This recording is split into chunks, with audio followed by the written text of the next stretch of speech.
Hi, I'm Cash with CashedOutCars, and in today's video I'm going to be talking about common problems that come up with Miatas, and this should help you when you're looking at Miatas. Look for these problems, see what's broken on the car if you're looking to buy one, and it also should help you if you buy a car so you'll know what you could potentially expect to replace. So with that said, let's jump right into it and start talking about what goes wrong with Mazda Miatas. So the first issue that really is one of the bigger issues on these cars is rust. Now, there are some drains that allow water to exit down here on the rear part of this rocker, but those drains get clogged up, water gets held up in this rocker, and this rocker, especially in the rear, starts to rust out. Now, in the front, there's a similar problem that happens. Crap and like dirt, debris from the road, water gets trapped behind this fender here, and that also starts to rot out. So the first thing you should look at when you're looking at a Miata is if it has rust. Like I said, those are the two common areas. Suspension components and stuff like that will often get surface rust, but normally it's not as big of a problem as the rockers themselves. Another common problem is rips in these convertible tops. Now, my top has a couple rips that were patched up. I can make some videos on fixing that stuff if you're interested, but these tops do get old, they do crack, and they do leak. Now, this leads to a couple of other problems. It leads to mildew buildup in the car, so it gets moist, it gets moldy, and that's no good. Another thing with these tops is there's a rain rail in the back which collects the water as it runs down the top, and those also fail, which, like I said, water builds up in the car, creates mold, not a good thing. And the rain rail does also lead down to the drains in the car, so if they're failed, it just creates a lot of problems. It could create rust from the inside, and it's just not something that you really want in a Miata.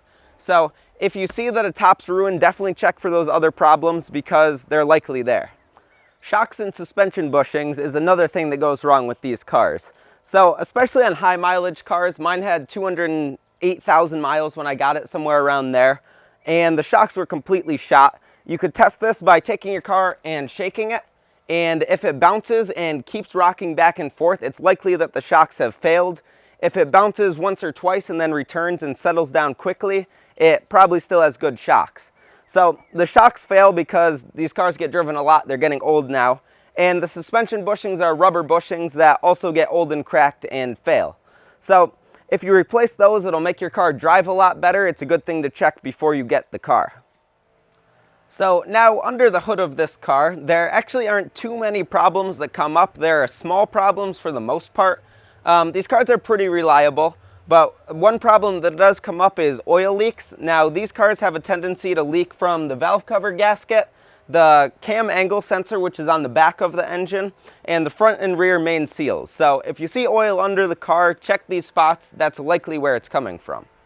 Another problem is, especially with the early cars, the radiators fail because there's a big plastic piece on top that once again gets brittle, cracks, and then fails. And that leads to coolant leaks. That's no good. Another problem is cooling issues. So with some of these cars, they do overheat. You could do a coolant reroute to fix that or get an upgraded aftermarket radiator. So there are ways to remedy these issues. Other drivetrain related issues are plugs and wires. So this is obviously a wear item that needs to be replaced, but on these cars, it is important to replace them to get your car to run well. Lifter tick is also an issue. You'll often start up the car and hear it ticking like crazy. It's not really a problem, but it is loud and something that could be fixed, but it's pretty common on these cars. Another problem that comes up that's actually one of the bigger problems with these cars is there's a short nose crank issue, which you've probably heard about if you've looked into Miatas. So on earlier cars, I believe it's 90 to early to mid 92. These cars had a different crank design, and there's a keyway that wears away and messes up timing. Now, you could check which engine your car has if you're not sure by looking at it and looking at the pulley that comes off of the crank. And if it has 4 slots in it, it's a short nose crank, which is not what you want. If it has 8, it's the long nose crank, which is what you want. If it goes bad, you could have timing issues, and it just won't be a fun thing to deal with. So, like I said, you could have a short nose crank car that runs fine, but it could develop into an issue.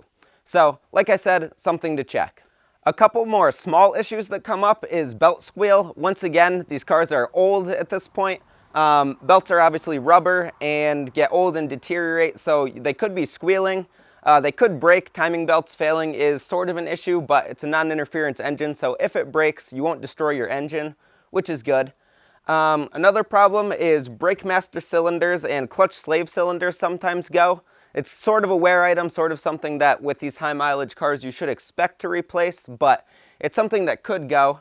And finally, on these cars, idling is sometimes kind of a weird issue. With my car, when I roll up to stoplights sometimes, the idle gets really low, but it's not a huge problem. It's not something that you should not buy a car if it has that problem, but it is something that could be fixed and could be annoying if you don't fix it. And one last just little thing is the heat shields, especially on the exhaust on this car, tend to rattle. This happens because some of their mounts get rusted out, so it's not held on as well as it should be. And then it just vibrates around when you're driving, which honestly isn't terrible. It doesn't drive me nuts, but it is something that could be a little bit annoying and you might want to fix or look for on these cars. In terms of big problems with this car, that's pretty much it. Some other small things to look for is the stock seats often rip. Once again, high mileage cars, old cars, people drive them and the seats get ripped. They often rip along the seams on the stock seats, so I have aftermarket seats for a couple reasons, but one of my seats was a little bit worn. Another thing is the vents in this car do end up sagging, so the way they work is you could adjust them to pretty much whatever angle, but it ends up not being able to stay at the certain angle selected, and it ends up just sagging down and drooping, so that's a pretty common problem. And one final thing is the shifters in these cars. There's a rubber boot that helps separate the noise and the smell from the transmission from the interior of the car. And once again, it gets old and cracked and the smell sometimes comes up into the cabin, and it's just something that could be replaced.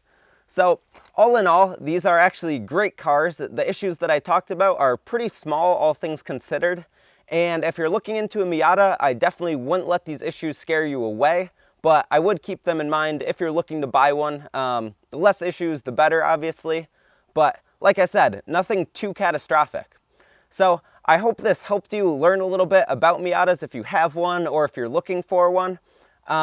Thanks for watching. I'll have more Miata content on the channel, and subscribe for more. I hope to see you at the next one.